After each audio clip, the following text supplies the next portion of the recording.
today. That old vexed question of what is going on. Is there still time to confront it, let alone solve it? Or is it too late? What are the facts? What are the figures? And what do people mean when they talk about things?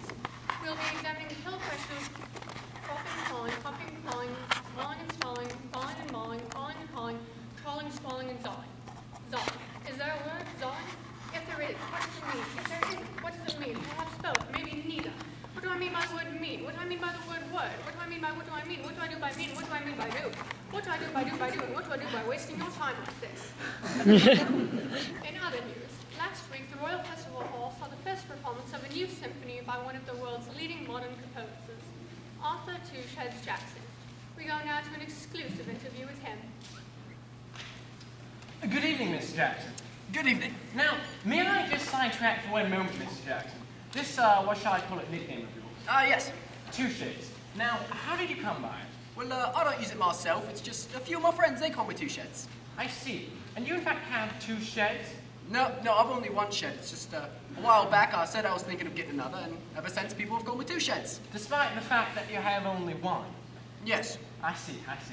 And, are you thinking of purchasing a second shed? No. To bring you in line with your epithet? No. I see. I think we ought to return to your symphony. Yes. Yes. So, did you write the symphony in the shed? No. Have you written any of your recent works in this shed of yours? No, look, it's just a perfectly ordinary garden shed. That's all there is to it. Just a few of my friends call me Two Sheds, and that's all there is to it. I'm a composer. I wish you'd ask me about my music. People always ask me about the sheds. They've got it all out of proportion. I expect that you're probably thinking of selling one. I will sell one. Yes. Then you'd be off the no sheds, Jackson. Look, forget about the sheds. It don't matter. Miss Jackson, I think with respect, we ought to talk about your symphony song. Oh, yes. Now, I understand this symphony was written for organ and timpani, and, What's that? What's what? It's a shed, get it off. Right. Now then, Mr. Jackson, your symphony. Yes. I understand that you used to... What? I understand that about 30 years ago, you were experienced in transpotting. What's that got to do with my bloody music? Hey, are you having any trouble from him? Yes, a little. Well, exactly. The two of us are more than a match for the likes of you, Two Sheds. Yes, make yourself clear, Two Sheds. This studio isn't big enough for the three of us. What are you doing? Get your own arms program, fairy.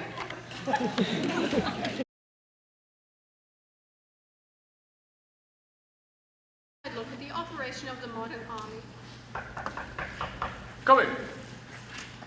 What do you want? I'd like to leave the army, please, sir. Good heavens, man, why? It's dangerous. What? There's people with guns out there, sir. Real guns, sir. Not toy ones, sir. Proper ones, sir. They've all got them, sir. Some of them got tanks. Rockets. They're on our side. And grenades, sir. And machine guns, sir. I'd like to leave the army, please, before I get hurt. Rockets, you've only been in the army a day. I know, sir, but people get killed, sir. Properly dead, sir. No barley cross fingers. A bloke was telling me that if you're in the army, you've got to go and fight. That's true. But I mean, blimey. If there was a big war, somebody could get hurt. Watkins, why did you join the army? Well, the water skiing and the travel, of course. Not for the killing. I asked him to put it on my form, no killing. Watkins, are you a pacifist? No, sir, I'm just a coward. That's a very silly lie. Sit down. Dos village gentlemen to see you, sir. Show them in. Mr. Dino McCarthy and Mr. Luigi McCarthy. Good morning, Colonel. Good morning. What can I do for you? You've got a nice armor base here, Colonel. Thank you. We won't want anything to happen to it. What? Well, you know, what I mean is it would be a shame if, Oh, sorry, Colonel. Don't worry about that, but please, sit down. No, we prefer to stand, thank you, Colonel. Oh, okay, but what do you want? What do we want? Very good, Colonel. The Colonel's a go-getter, Luigi. Explain it to the Colonel, Dino. How many tanks you got here, Colonel? Oh, about 500 altogether. 500? Be careful, Colonel. We are extremely careful. Because, things break, don't they? Break? Well, the thing breaks, don't it? Oh, dear. You see, my brother's clumsy, Colonel. And when he gets unhappy, he breaks things. So he doesn't feel the army's playing fair by him. They start breaking things, Colonel. What is this all about? How many men you got here, Colonel?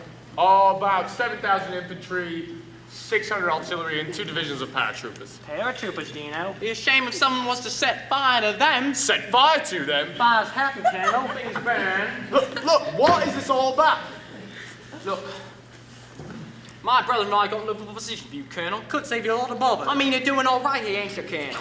Well, suppose some of our tanks was to get broken. Troops start getting lost. Fights start breaking out during general inspection and the like. Be good for business, would it, Colonel? Are you threatening me? Nah.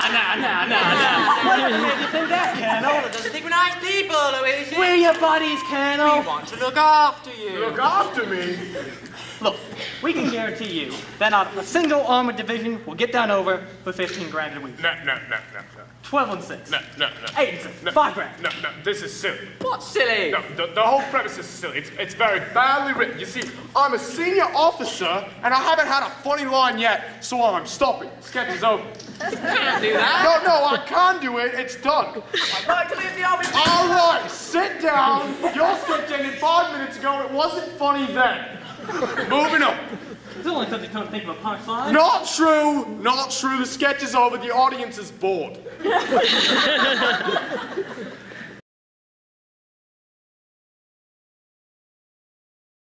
Abrasive look at camel spotting.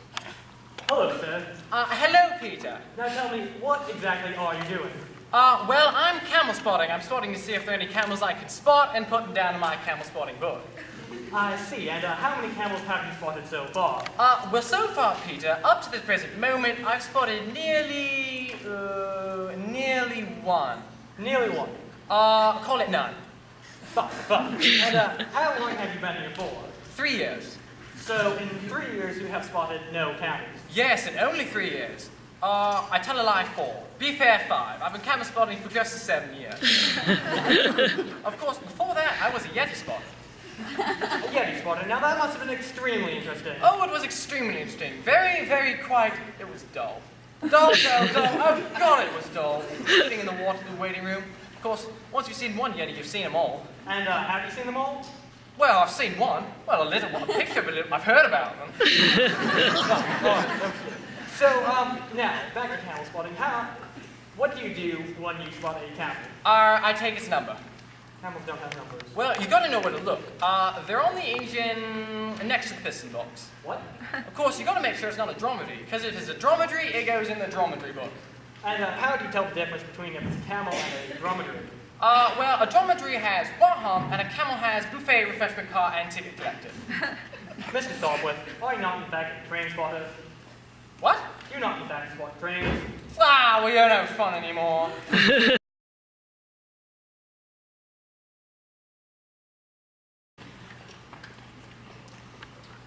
One at a time, please. There is only me, sir. So there is. Take a, seat. Seat! Ah, yes, take a seat.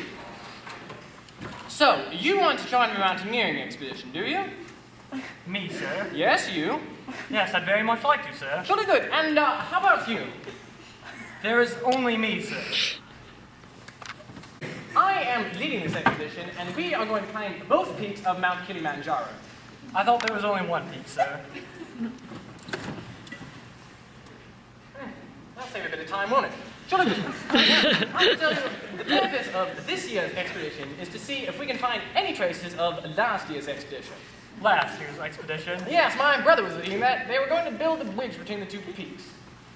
My dear, I'm afraid. Now, I want to tell you that we have practically everyone that we need for this expedition, so what sort of special qualifications do you have? Well, sir. Yes, you first. There is only me, sir. I wasn't talking to you. Please continue. Well, sir, I'm a fully qualified mountaineer. Mountaineer? Mountain. Mountaineer. 2 men skilled in climbing mountains. Jolly good. Well, you're in. Congratulations to the both of you. Now, Bob Wilson. right, well look, I'll call you Bob Wilson 1 and you Bob Wilson 2 just to avoid confusion.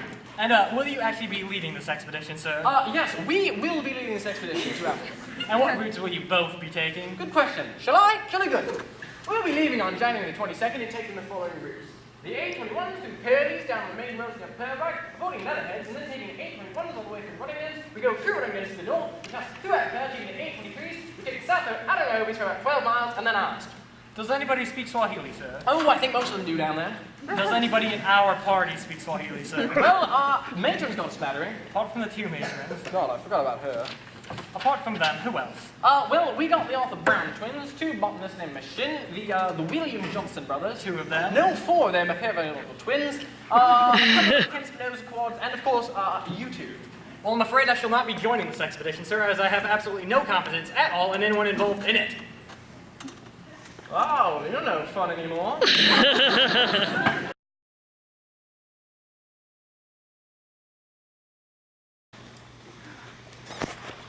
Sorry I'm late. That's fine, that's fine. Yeah, I just had to find my camera, you know. Yeah, I understand. That's very nice. Good evening. I have with me here Mr. Arthur Frampton, who has, Mr. Frampton, I understand that you, as it were, let me put it another way. I believe, Mr. Frampton, whereas most people have two, only two, you. Oh, I'm sorry? Yes, yes. Are you quite comfortable? Yes, thank you. Yes. Mr. Frampton, vis-a-vis your rum. I beg your pardon? Your rum. What? Your posterior. Derriere. Sit upon. What? Oh dear. Your buttocks. Oh, me bum! I believe, Mr. Frampton, that whereas most people have two, you have a 50% bonus in the of what we just discussed. I got 3 cheeks. Yes. Splendid. So, we were wondering here, I'm sure all of us, if you could give us a quick seeing your way clear. Here? Hey, what's that camera doing here? Nothing else. We were wondering if you could see your way clear to giving us a quick visual. Mr. Frampton, would you take your trousers down? Hey, get off! Trousers down on public television. Who do you think I am? Please take them down. No! Just a little. No! Now, look here, Mr. Frampton. It's perfectly easy for someone just to come along here to the BBC, simply claiming that they have a bit of spear in the rear department. You see, the point is, our viewers need proof. I've been on Persian radio. Get off! Arthur Figgs knows I've got 3 cheeks. How? We go cycling together. And now for something completely different. A man with 3 buttocks. Good evening. I have with me here Mr. Arthur Frampton, who has, Mr. Frampton, I believe that you, as it were, let me put it another way. I believe, Mr. Frampton, that... Didn't we do this just now? Yes. Why didn't you say so? I was having a bit of fun. So was I. What a twit. And now for something completely the same. A man with 3 buttocks. Hello? Oh, did we? And now for something completely different. A man with 3 noses. He's not here yet. A vocational guidance counselor then.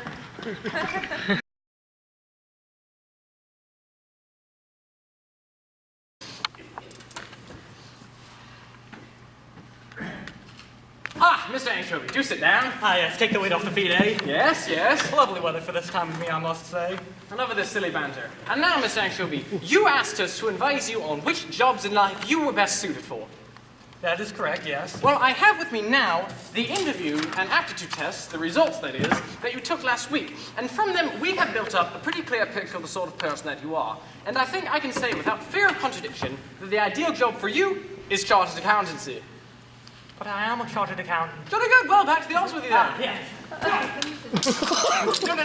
You don't understand. I've been a chartered accountant for the past 20 years. I want a new job, something exciting that will let me live. Well, chartered accountancy is rather exciting, isn't it? Exciting? No, it's not. It's dull. Dull, my God, it's dull. It's so desperately dull and tedious and stuffy and boring and desperately dull. Well, yes, Mr. Anchovy, but you see here, your report says that you're an extremely dull person. You see, our experts describe you as an appallingly dull fellow, unimaginative, timid, lacking initiative, spineless, easily dominated, no sense of humor, tedious company, and irrepressibly drab and awful. And whereas in most professions these would be considerable drawbacks, in chartered accountancy they're a positive boon. But don't you understand? I've been a chartered accountant for the past 20 years. I want a new job, a new life, a new meaning to my existence. Can't you help me? Well, do you have any idea on what you like to do? Yes, I have. What? Lion taming. Yes, well, it's a bit of a jump, isn't it? I mean, chartered accountants need a lion taming in one go. You don't think it might be better if you work your way towards lion taming? Say via banking. No, I don't want to wait. At 9 o'clock tomorrow, I want to be there, taming. Yes, I do understand. Well, do you have any sort of qualifications? Yes, I've got a hat. Yes, a lion taming hat.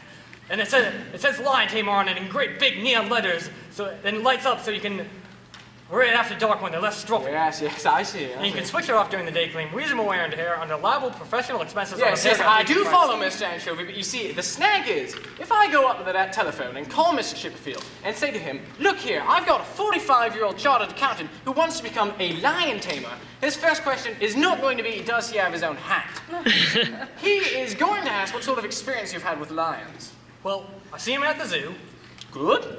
Yes, little brown furry things with short, stumpy legs and great big long noses. I don't see what all the fuss is about. I could tame one of those. They look pretty tame to start with. Yes, and these lions, how high are they? Well, they're about so high, you know. They don't frighten me at all. I would expect so. And do these lions eat ants? That is correct, yes. Well, Miss Anchovy, I'm afraid what you've got hold of there is a lion. Is an anteater. A what? An anteater, not a lion. You see, a lion is a huge, savage beast, about 5 feet long, 40 pounds, running about 20 miles an hour, with masses of razor-sharp claws and nasty teeth that can rip your belly open before you can say Eric Robinson. And it looks something sort of like this. Oh! Oh dear. So, shall I go call Mr. Chipperfield? No. I think I like your idea of making the transition to lion taming, say, via insurance. Or banking. Yes, banking, that's man's life, isn't it? Banking, travel, excitement, adventure, thrills, decisions affecting people's lives. Yes. So, shall I put you in touch with the bank? Yes. Okay, good. No. Look, it's a big decision. I don't want to make this definite decision right now, you know. Don't want to jump into it too quickly. A few weeks, maybe 3, I have to let you know. Definitely then, just don't want to make this definite decision. Yes. Well, this is one of the too many cases on our books of chartered accountancy. The only way that we can fight this terrible, debilitating social disease is by informing the general public that it's just not worth it. So please, give courtesy to this address, the League for Fighting Chartered Accountancy, 55 Lincoln House, Graceville Street, London!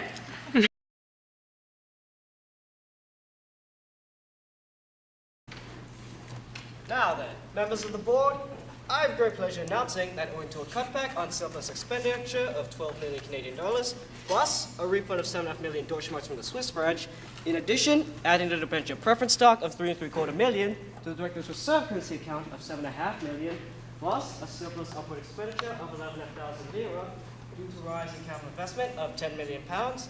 This firm last year made a complete profit of a shilling. A shilling, Wilkins. Roughly, yes, sir. Wilkins, I'm the chairman of a multi-million-pound corporation, and you are a very new chartered accountant. Isn't it possible that there could have been some mistake? Oh, well, it's very nice of you, sir, but I don't think I'm ready to be chairman yet. Wilkins, the shilling, is it net or gross?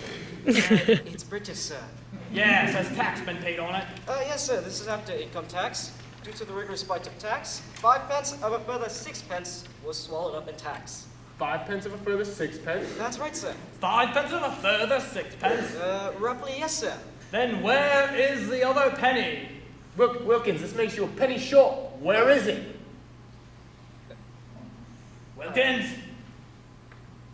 You puzzled it, sir! What, all of it? Yes, sir, all of it! You naughty person! It's my police, sir, please, be gentle with me. I'm afraid it's my unpleasant duty to inform you that you're fired. No, please, sir, no! No, out! Yes, there's no place for sentiment in big business. Oh, you're not fun anymore. All right, I heard that. I was serious. Which one of you said it? He did. It wasn't me. Sure. No, I live a double life as a vocational guidance counselor. I'll be nice, I promise. I'll give you candy.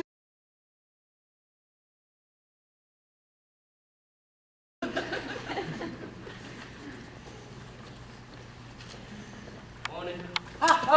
Good morning, sir. I'll be with you in a minute. All right, then. Just take a seat, then.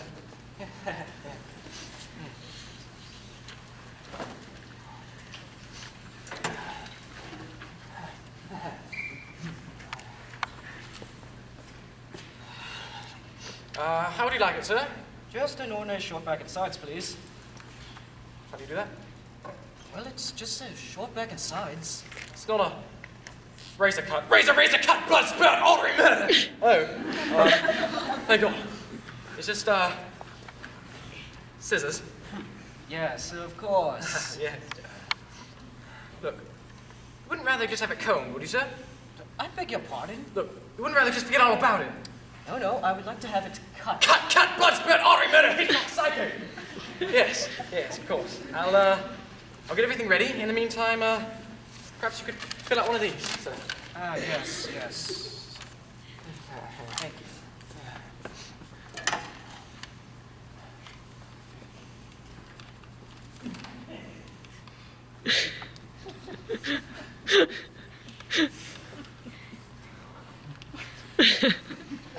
Excuse me, sir. Yes! Where it says next of kin, shall I put mother? Yes, put mother! Yes, mother. All right then.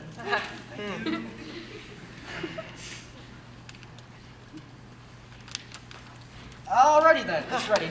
Good, yes. Take that. Just sir, your pen.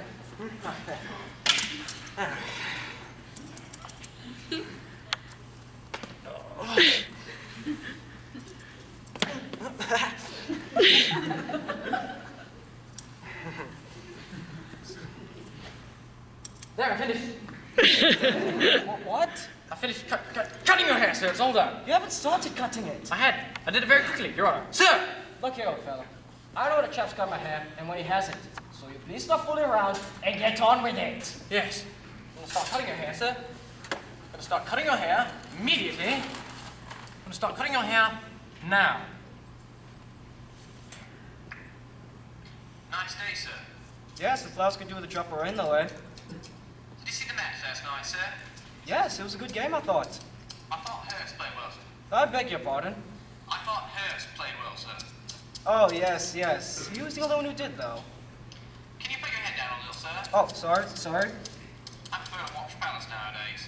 Oh, sorry, was that your ear? Oh, no, I didn't feel what is this? What's going on? Nothing, sir. Nothing at all, sir. In the match. Nothing. I'm just, nothing really. You haven't even started cutting my hair.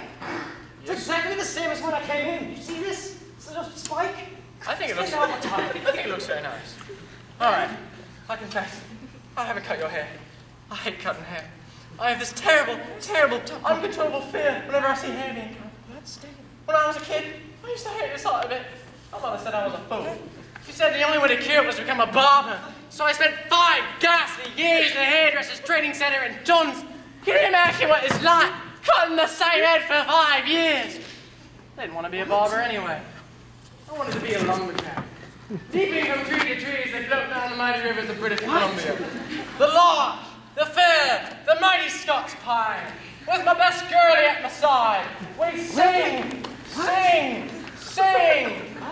I'm a lumberjack and I'm okay. I sleep all night and I work all day. He's a lumberjack and he's okay. He sleeps all night and he works all day. I cut down trees, I eat my lunch, I go to the lavatory. On Wednesdays I go shopping and have butterscotch for tea. He cuts down trees, he eats his lunch, he goes to the lavatory. On Wednesdays he goes shopping and has butterscotch for tea. He's a lumberjack and he's okay. He sleeps all night and he works all day. I cut down trees, I skip and jump, I like to press wildflowers. I put on women's clothing and hang around in bars.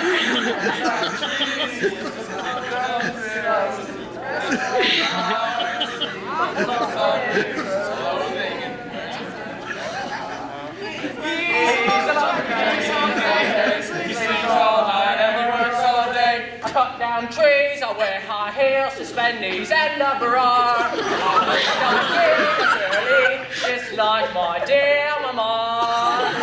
Cuts down trees, wears his life, he wants to spend. I wish I'd been a girlie, just like First the haircut, then this little lumberjack act. Now you're a tranny. Good day to you, sir. It happens.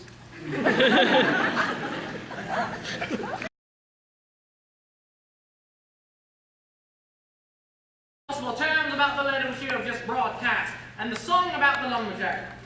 About the lumberjack who wears women's clothes. Many of my best friends are lumberjacks, and only a few of them are transvestites. Yours, Brigadier Sir Charles Arthur Strong. Mrs. P.S. I have never kissed the editor of the Radio Times. Dear sir, I'd like to see the more cleaning of public lavatories on your program. Sincerely, Ken Shabby. Dear sir, I am the President of the United States, Richard M. Nixon. Dear sir, I object strongly to the letters on your program. They are clearly not written for the general public and are merely included for a cheap laugh. Yours sincerely, William Nickers. Well, it appears that we've been getting too many complaints to continue tonight's program. From all of us here at the BBC, we wish you a wonderful evening.